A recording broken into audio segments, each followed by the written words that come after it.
Oh, and we're back. Boom. Wow. Isn't that amazing? Technology. Halfway there. Halfway there. I now have my bat squatch. Oh, he's got beer. You know this is about to get crazy. We've made it over the hump.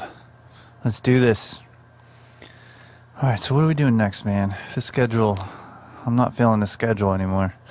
I had a beer. I had like 2 sips of beer. I think we just do our own thing now. Oh boy. No, let's I think we're going to let's listen to the record. We can do that. You want to do that? Yeah, we can absolutely do that. You guys want to hear the record out there and we'll do some commentary about it? How's that sound to you? Yeah, that sounds amazing. Oh my gosh. Wow, Bartholomew. Sounds exactly like Bartholomew. That's so weird. That's crazy. You know, everybody that's been in here oddly sounds like Bartholomew. I don't know how that is. Because you keep, like, disappearing. You know, I gotta say, Jared is one of the laziest guys that I know. This is his 24-hour live stream. He keeps disappearing and pawning it off on Bartholomew. And yet somehow he claims that, oh, I don't know where he came from. I don't know him. He's not my friend. And yet he's always asking about the after party, Jared. Yeah, that is weird. Yeah, that is weird. He's a weird fella. Uh-huh. I feel like we're going to have a talk.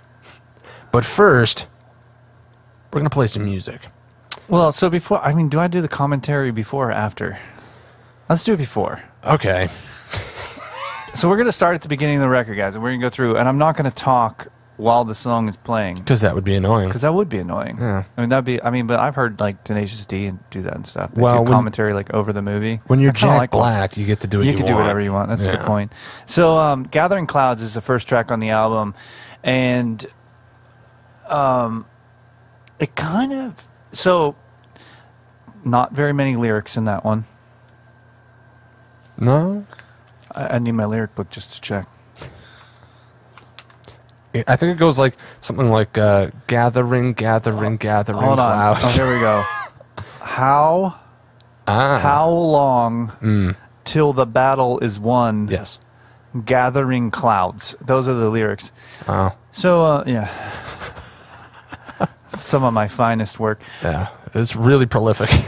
I'll be honest, though. Like, so again, we're going to go back to the world, and we all know that it's the political shit going on, and oh, here we go. it's true, though. Like, we all know it's just craziness. And then I think the idea kind of came out of that, and also with personal struggles and things like that. It's like, look, there's always another fight.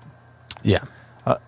And especially if you're in the fight, it's a never-ending fight. Yeah. And I think that was kind of what spurred that idea and made me think of using it for the intro of this album. You know, it's like how long till the battle is won. Gathering clouds, like there's another fight on the horizon.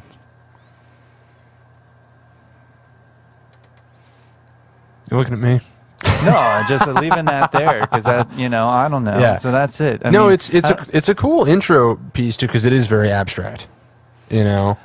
Yeah, and we have the military thing, so it does have a very warlike. Yeah, it's like vibe. It's got a war march thing. Like you really, it's actually it's funny because that song it's as simple as it is because it is relatively simple, but there's a beauty in that, and that also resonates because when you hear that song, like you feel it. The music. This is what's cool about it. The music really does. How should I put this? You capture the essence of clouds gathering. Like if you could look at clouds like gathering and hear what that sounded like, it would be that song. Producing it was really cool too because there was, some people will know this. If Billy Keith is out here, I know he'll know this. Scott Ensign would know this. So there was a band, Sugartooth.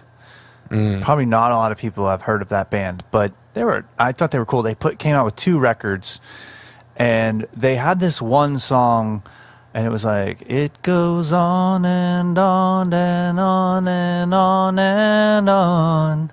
right?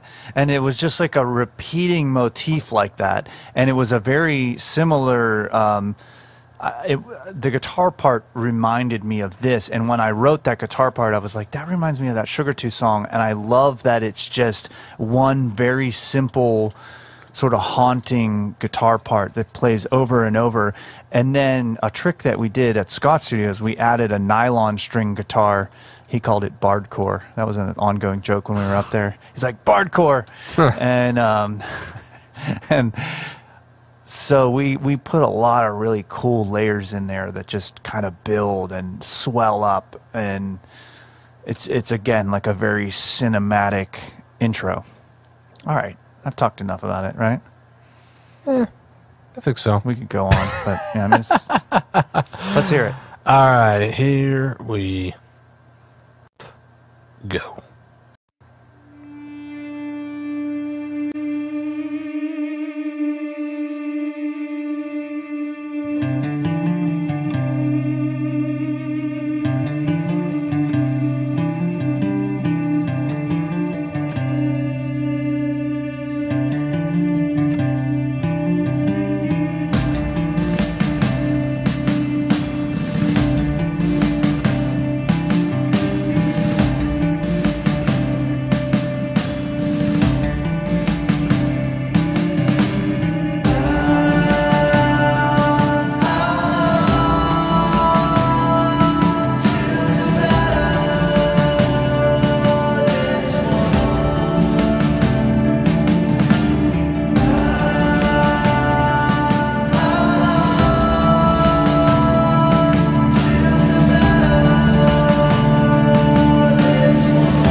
You know, Jared, it's very fitting given the storm That's true, yeah. raging outside of Castle 3. That's very true, yeah. And there are gathering clouds outside of this studio right now trying to knock out our power, but it's not going to happen. We won't let it happen. We won't. We have that We ability. are man, you are nature. Yeah. Which probably not. When have we ever lost? Oh, yeah, we're really tempting fate right now. Let's not do that. When have we ever lost to nature? What? You just don't learn, do you? Yeah, right? It's just like a crater where the house used to be. Just a ridiculous lightning strike. You know what? I always say if you're going to go out, I want to go out in a way that's unique. And if it was like, so he released his album, and during his 24-hour release, he said that he could conquer nature, and then a giant lightning bolt came from the sky. Yeah, he talked shit about the gods. And left a crater. I mean, you know, I would go down in history. I mean, that would be pretty wild. Like, people would, you know. That would be a legendary tale. Yeah, that'd be like mythology. Yeah. Destiny, bro. You have birthmark too? All right, we're just going to start. See, now I'm one beer in. We're going to start talking about the Pick of Destiny. Oh, boy. Talking about the Pick of Destiny. I wonder if we could get... I love that movie. I have the Pick of Destiny on my wall in my studio. Yeah? Do you? I do. The actual Pick of Destiny. I know, not one of these like things you buy from Guitar Center. No. Hey. I got mine from Eddie Van Halen. What do you think it would take to get Jack Black on here? Anybody out there knows $2 million probably. If anybody out there knows Jack Black and wants to hook me up. Maybe if we had James Dio on. Yeah, right. Was it James Dio? Ronnie Dio? I have no idea, dude. Oh, God. Dude, we're 12 hours into this thing, bro. Do you think my brain works? Okay, I'm going to tell a quick story. When we were going to reset the stream, it's actually really kind of a pain to do, especially on Facebook. It is a pain. And so I was retyping in the title, and I had to ask Jared, and keep in mind, I've typed his name like It's Ronnie James bunch of times over the course of this. You know, I had to ask him how to spell his last name. I was like, wait a minute, is it 2 R's or 1? Because that's where I'm at. His brain is Red Bull. Yeah. Oh, yeah. All right, you know what? Yo, if you want to sponsor us. We could probably get sponsored by Monster. Yeah, except I don't like Monster. Or Jaeger. I don't know about Red Bull. Do they sponsor art? You know, Red Bull has a label. Isn't AWOL Nation on Red Bull's label? Do you like AWOL Nation? I don't know what that is. Blame it on my ADD. You know that song? No. He lives in a cave. In a cave. Yes. I almost said cage, but A cage. Actually, you know what's funny about that? Castle Thrage. Back in years and years ago when I was still living in Boston, I wrote a song with the lyric that read, "Living in my cage of sound." It's like a Soundgarden, except it was cool. I was opposite of that. I was actually, so it's a song that I wrote on piano, and the lyrics are actually kind of cool. I don't really remember all of them. Kind of cool. They're actually You're pretty not- cool. you know. No, because I wrote it from the perspective of a piano, of like an old dusty piano that that doesn't is get cool. played anymore. Wow. Yeah, you know, and I also That's sad though. I was, so at the time, you know, I was pretty reclusive and just really, you know, stuck to, like, I just kind of So you were the old dusty piano that was never played. So there's, well, not when you put it like that. No, but it's like living inside of a piano. So like just focusing on music, but writing it from the perspective of this piano. So I just thought the concept was kind of cool. It's a cool concept. It is. Yeah, it's like, it was, the song was called Just Once More, and I think the lyrics went something like, "Living in my cage of sound, dusty wires." Shoot, I'm forgetting it. Yeah, no, I lost it. Well, we'll come back to that Yeah, song. we'll figure that out. Maybe we'll talk about it during the songwriting seminar at 9 p.m. Yeah, there you go. Oh, I think it was Dusty Wires Holding Me Down. All right. Something like that. Yeah. So, I don't know. I'm interested to see what Bobby's going to bring to the table. Anyways, we're not there yet. Yeah. Got a few hours to go. You want to listen to the next song? Yeah, let's do it. Well, let me tell a story about this song then. Okay. Before we go, so World's End. Well, first of all, it's worth noting that the cover of the album is based on this song, right? Mm-hmm. Here I am at the edge again, tightrope walking at the world's end. And we've talked a lot about like manifesting, positive thinking, and it kind of goes into that, but related to music. And we talked about flow state as well. And I think this song to me it is kind of, again, we've talked about, finding that sanctuary, finding that place in music where we're able to sort of work through all the bullshit of the world, you know? And it's like, I'd like to find a little bit of meaning in between those lines. Tap into a little space I find in the middle of my mind, and you've got me singing like la la la la la la la la la la la la la la la la la la, right? So it really, and then there's some pretty, where it's like, how do the lyrics go here? I have a lyric book here if I need to pull it out. Oh, yeah. There's this great lyric book. This thing comes in handy, and it's so beautifully designed. Yeah, no, it really is. And you can find it on Jared Farrell's website at www.jaredfarrellmusic.com. And we're getting a bit more subtle about it, which I think is probably a good thing. Probably best, yeah. So if you want to... We're leveling up to like pro status here. If you want to keep Jared from living under a bridge, you can go to that website. Nice. I know, really. You know, you start subtle and then you hit them with the mallet, you know? Yeah. Listen here, and then what I need you to do. You just picture, like, you come back to me and I'm all, like, sad and skinny and, like, in dirty clothes. Like, for just $75, you could feed this VA Beach musician. Oh, yep. You could get him one more IPA. Just one more drink. Just to really do him in. All right. Come gather around. Let me tell you all a story. Woke up, had a cup, beautiful morning. You know, that's just, yeah, man. It's, you know, we're back to the coffee. But, I mean, I really, again, in gratitude, if you dream big, big dreams come. Count it off now, 3, 2, 1. So, again, like, if your brain can imagine these big things, then these big things happen. And then it's like, count it off now, 3, 2, 1. It's like, here you go. You dreamed it up. Here you go. Like, and then nothing but love and the stress won't get you. Yeah.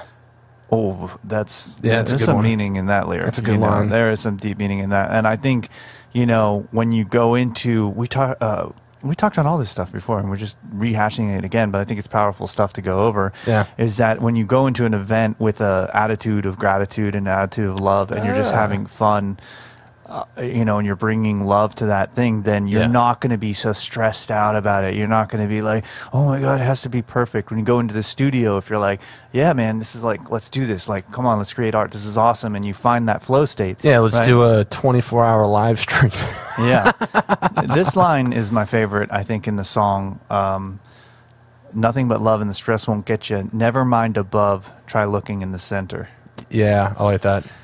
You know, a lot of people and the idea of a higher power being up above in heaven, you know, but maybe we all have that spark inside of us. Yeah. So, you know, never mind above, try looking in the center. Oh, now we're turning it around, even if we have to flip it upside down. So I think that's like the state of the world, where it's like, again, catalyst for change. Yeah. Maybe there's a reason for all this crazy chaos that's going on.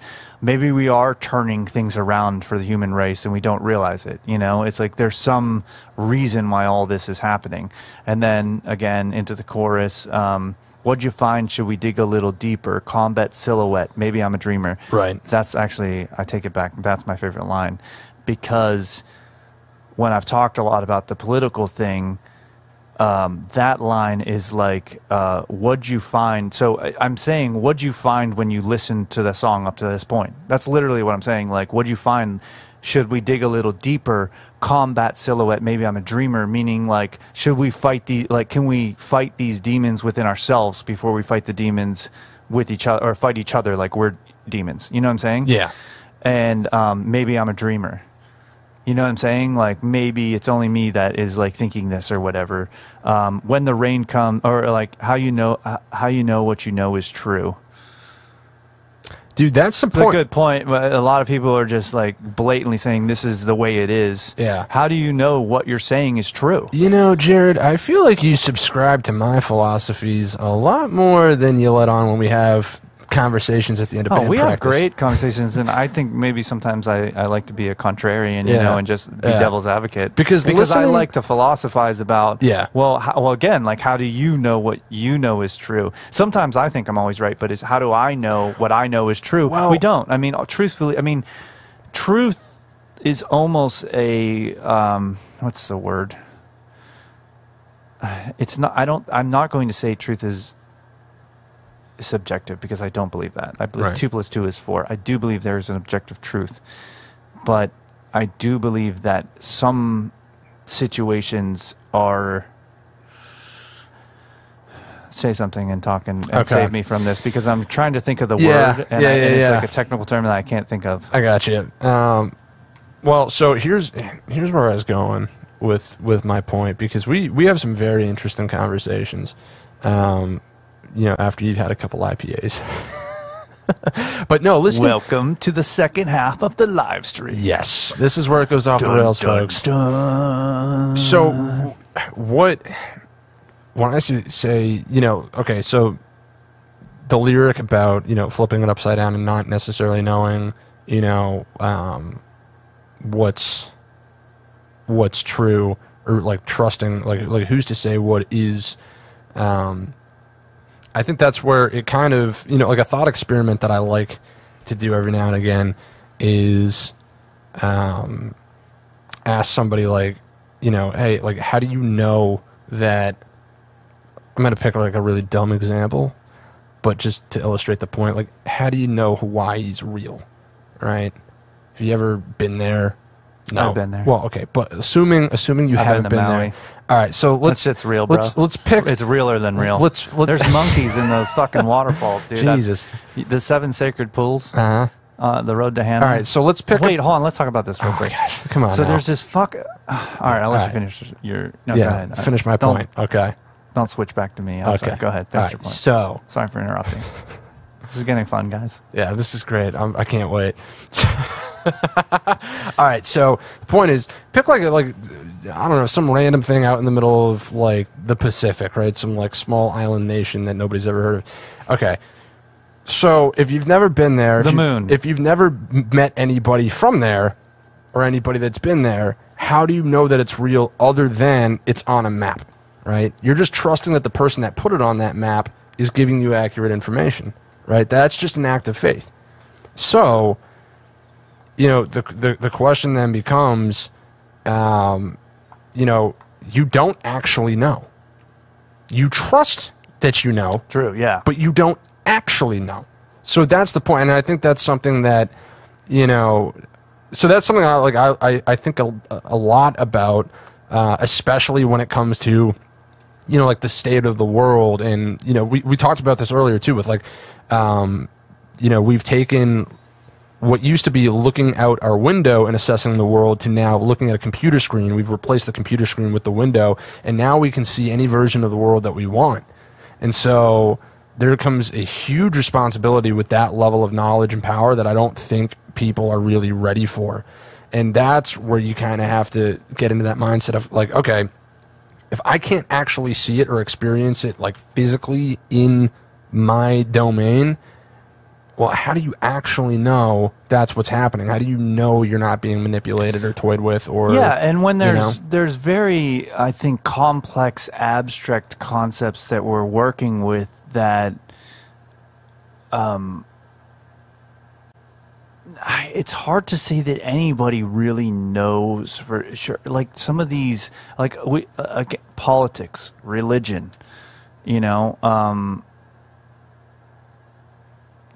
the economy or something, right? Yeah. Your health.